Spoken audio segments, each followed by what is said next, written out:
இன்றைக்கி வீடியோவில் நம்ம ஸ்டைலில் கறி குழம்பு எப்படி பண்ணுறதுன்னு பார்க்கலாம். ஃபர்ஸ்ட் ஒரு கடாயில் ஆயில் நல்லா ஹீட் பண்ணிவிட்டு பட்டை, லவங்கம், கிராம்பு, ஏலக்காய், பிரிஞ்சி இலை, அப்புறம் கொஞ்சமாக சோம்பு ஆட் பண்ணிவிட்டு அது நல்லா பொரிஞ்சு வந்ததுக்கப்புறமா அதில் ஒரு கைப்பிடி அளவுக்கு புதினாவும் கொஞ்சமாக கருவேப்பிடியும் சேர்த்துட்டு 3 பச்சை மிளகாய், 2 வெங்காயம் சேர்த்து சிம்மில் வச்சு வதக்கிக்கலாம்.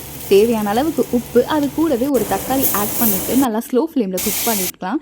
அதுக்கப்புறம் அதில் இஞ்சி பூண்டு விழுது 2 ஸ்பூன் சேர்த்துட்டு பச்சை வாசம் போனதுக்கப்புறம் சிக்கன் மசாலா, வரமிளகாய் தூள், அப்புறம் தனியாத்தூளும் சேர்த்து கொஞ்சமாக தண்ணி விட்டு கிளறிக்கலாம். மிளகாத்தூள் வாசம் போனதுக்கப்புறம் சிக்கனை சேர்த்துட்டு மூடி வச்சு அப்பப்போ ஓப்பன் பண்ணி விட்டு ஃபைனலாக கொத்தமல்லியை ஆட் பண்ணி எடுத்தால் ஸ்பைசியான சிக்கன் ரெடி ஆகிடுங்க.